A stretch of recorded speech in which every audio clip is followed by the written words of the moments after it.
3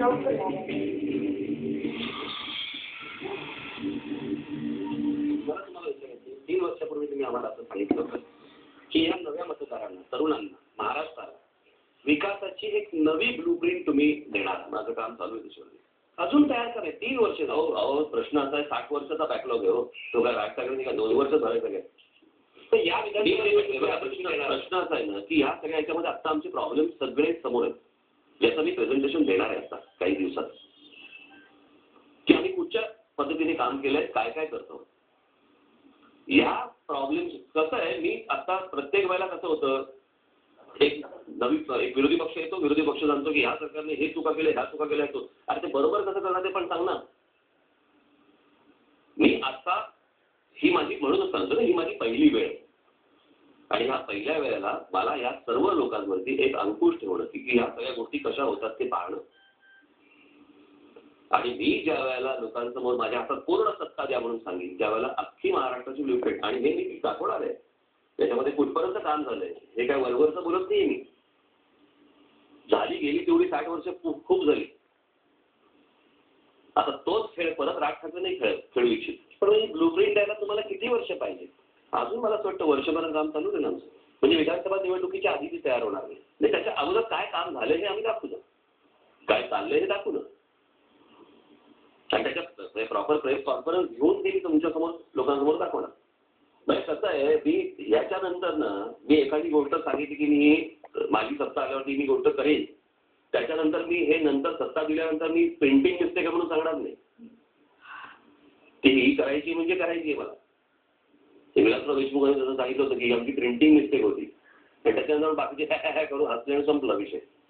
विजेच्या संदर्भामध्ये तुम्ही अशा प्रकारची गोष्ट बोलता आणि त्या विजेचा प्रश्न आज लोक होरपळून निघतात, तिकडे तुम्ही थट्टा करता की प्रिंटिंग मिस्टेक आहे म्हणून सांगतो.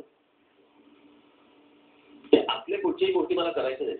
वेळ लागला तरी चालेल, पण जी गोष्ट करीन ती योग्य गोष्ट करीन.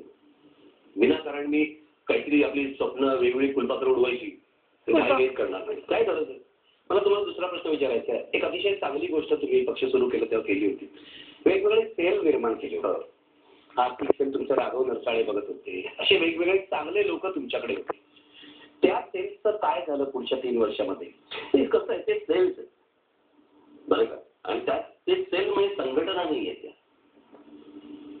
त्या सेल्स मध्ये येणारी जी इन्फॉर्मेशन, आता समजा आपण एक इन्फ्रास्ट्रक्चरची एक सेल आपण जर बघितली तर त्याचा इनपुट, त्याचा आउटपुट, ह्या ज्या सगळ्या गोष्टी आहेत त्या आमच्या अकादमीमधनं काढणं किंवा त्यांच्याकडनं ज्या गोष्टी येणं कसं होतं. एक निघल्या ह्या गोष्टी आपण बघितल्या पाहिजेत की ज्यावेळेला मी पक्ष सुरू केला त्यावेळेला माझ्याकडे आलेली जी लोकं होती ती पण नवी होती, बरेचसे पोरे चेहरे होते. त्यांनाही या गोष्टी समजून सांगणं ही शेवटी एक प्रोसेस आहे. हे हा काही वडा नाही की आपला टाकला आणि तळून बाहेर आला. त्याच्यातली काही चांगली माणसं आता गळली आहे. ते चांगली माणसं असं होतच नाही, ही प्रोसेसच आहे ना. आता आपण जेव्हा चॅनल जेव्हा सुरू करतात त्याला काही जातात काही येतात, या गोष्टी असतात. कुठचीही ऑर्गनायझेशन जेव्हा उभी राहते त्याला काही जात असतात, काही नवीन येत असतात. ही शेवटी एक प्रोसेस आहे ना, ही तुम्ही थांबवू नाही शकत. म्हणजे असं काही काय बाबा, अहो शाळेतली जर मुलं जर शाळा बदलू शकतात नाही, हे सगळं बरोबर आहे. पण मला तुम्हाला विचारायचं, तुम्ही महाराष्ट्राचा दौरा केला होता तेव्हा खरं मला आठवत आहे, त्या शिवाजी पार्क सभेच्या आधी सुद्धा तुम्ही तो दौरा वेगळा होता. तो कसं होतं, मी पक्ष स्थापन करावा की न करावा याविषयी होता, त्याविषयीचा तो दौरा होता. पण तुम्ही तेव्हा मला म्हणाला होता की वेगवेगळ्या क्षेत्रातली चांगली माणसं येतात ना, आहे माझ्याकडे यायला पाहिजे. आहेतच ना, येतातच आहे. कसं आहे, या सगळ्या याच्यामध्ये प्रत्येकाला नामवंत झाले पाहिजे असा तर काय भाग नाही ना. अनेक लोक आहेत की ज्या वेगवेगळ्या विविध क्षेत्रांमध्ये काम करतात, ज्यांना आज नाव नाही, पण ते पक्षाला काहीतरी देत आहेत, पक्षाला काहीतरी सांगतायत. अशा गोष्टी अनेक गोष्टी होतात ना. पण त्या सगळ्या जात आहेत. म्हणूनच मी सांगतो ना की आमचं जे काही काम चाललंय हे मी तुमच्यासमोर मांडणारच ना, की कोणकोणत्या विषयामध्ये आम्ही कुठपर्यंत गेलेलो आहोत, कुठपर्यंतच्या गोष्टींचा विचार केला आहे. म्हणजे माधवराव चितळ्यांना तुम्ही पाणी प्रश्नावरती काहीतरी सरकारने काहीतरी काम द्यायचं आणि मग त्यांनी ते सगळं करून दिल्यानंतर त्याचा ते बाजूला ठेवून द्यायचं. मग कशाला सांगितलं ते माधवरावांना? आणि आम्ही आता इथपर्यंत जातो की ह्या सगळ्या गोष्टी याचा खर्च किती येणार. आज हे विरोधी पक्षात गेले की हे ते बोलतात, ते विरोधी पक्षात गेले की हे बोलतात की महाराष्ट्रावरती 1.5 लाख कोटीचं कर्ज करून ठेवलंय, महाराष्ट्रावरती 2 लाख कोटीचं कर्ज करून ठेवलंय. खरी तर महाराष्ट्राची आपण नीट आर्थिक परिस्थिती किंवा महाराष्ट्राची एकूणच प्रगती जी झालेली आहे आतापर्यंत, महाराष्ट्राचं पोटेन्शियल जर समजा काढलं तर महाराष्ट्राला 5,00,000 कोटीचं कर्ज देखील फार नाहीये. पण त्याचं जे रिपेमेंटचं स्ट्रक्चर जे आहे हे जर नीट होत असेल, पीडब्ल्यूडी बरोबर, जेव्हा नितीन गडकरींकडे ज्यावेळेला ही गोष्ट होती त्याला मुंबईमधले फ्लायओव्हर्स असतील किंवा तुम्हाला मुंबई पुणे एक्सप्रेस हायवे असेल किंवा त्याचं आर्थिक स्ट्रक्चर हे बरोबर करेक्ट होतं. पण कृष्णा खोऱ्याचं बरोबर झालं नाही. मग काही पैसा इकडे वळवला, काही पैसा तिकडे वळवला आणि मूळ मुद्दा राहिला बाजूला. अशा अनेक गोष्टी घटना घडत गेल्या. त्याच्यामुळे मी जर समजा या गोष्टीमध्ये हात घालणार असेल तर माझ्याकडे पूर्ण ह्या गोष्टी असल्या पाहिजेत. हे कोण करू शकतं? आता साधी मी शिवाजी महाराजांसारखं उदाहरण देऊ का माहिती आहे? महाराजांचा पुतळा उभा करायचा. तुम्ही त्याशी अनेक काळ म्हटलं अरे शिवाजी महाराजांचा पुतळा उभा करायचा आहे, तुम्ही घोषणा करता पुढचा पुतळा उभा, किती मोठा पुतळा उभा करायचा आहे तर स्टॅच्यू ऑफ लिबर्टीपेक्षा 3 इंच वरती, बरोबर. म्हणजे महाराजांचा तुम्ही अश्वारूढ पुतळा स्टॅच्यू ऑफ लिबर्टीपेक्षा 3 इंच उंच जर समजा करणार असाल म्हणजे महाराजांचा जिरेटो हा जिकडे येतो तो स्टॅच्यू ऑफ लिबर्टीपेक्षा उंच 3 इंच. मग तो अश्वारूढ असेल तर तो घोडा किती झाला? आणि एवढं मोठं स्कल्पचर करणार आहे, स्कल्पचरिस्ट कोण आहे? कोण ते स्कल्पचर करणार? तो एक स्टॅच्यू ऑफ लिबर्टीचा एक पुतळा झाला, तोही फ्रान्स गव्हर्नमेंटने त्यांना भेट दिलेला आहे आणि तोही एका आयलंडवरती बसवलेला आहे. म्हणजे एवढा मोठा पुतळा तुम्ही ज्या वेळेला समुद्रामध्ये टाकणार त्यावेळेला ती जागा रेक्लेम करायला तुम्हाला किती खर्च येईल? तो पुतळा कोण बांधणार? ह्याचे शिल्पकार कोण आहे? काही कशाला पत्ता नाही. मी स्वतः एक चित्रकार आहे, मला माहिती आहे शिल्प कसं किती कठीण गोष्ट आहे ती.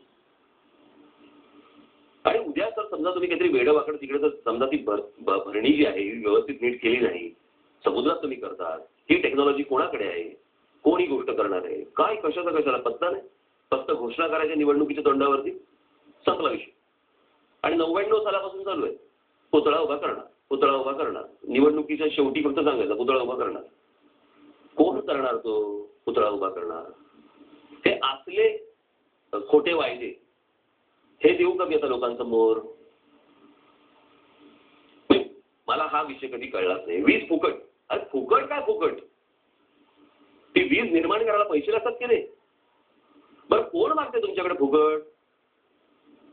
आम्हाला विजेचं सातत्य हवं, 24 तास आम्हाला वीज हवी, बरोबर आहे. आम्ही त्याचे पैसे मोजायला तयार आहोत असं लोकांचं 100% मत आहे. तुमच्याकडे कोण फुकट मागतंय? आणि अशी कुठची कंपनी आहे की जी फुकट देऊ शकते किंवा सरकार याचा लोड किती घेऊ शकतं? अशा प्रकारची तुम्ही वचनं आंदोलनं तुम्ही काय म्हणता पण त्याला आश्वासनं तुम्ही द्यायची की आम्ही हे फुकट देऊ ते फुकट. अरे फुकट कसं होईल ते? जगात असं कुठे चालत नाही हो की आम्ही फुकट देऊ म्हणून. की तुमचं असं म्हणणं आहे आतापर्यंत राजकीय पक्षांनी जशी आश्वासनं दिली तशी तुम्ही देणार नाही? द्यायची मी शाही नाही. जे काय कराल ते ठोस करा 100%. आणि ह्याच्यातनं काही घडत नाही हो, यातनं काही घडूच शकणार नाही त्याच्यामध्ये. आणि मी खरंच सांगतो असं, आणि लोकांनाही त्याचं नको आहे. राज ठाकरे हा नेता आहे आणि उद्धव ठाकरे हे चांगले ऍडमिनिस्ट्रेटर आहे. अजूनही तुम्हाला हे वाटत नाही का की दोघांची ताकद एकत्र असती तर अधिक मोठी शक्ती महाराष्ट्रात निर्माण करते? मला असं वाटतं इतर अनेकांना वाटत. इतर अनेकांना म्हणजे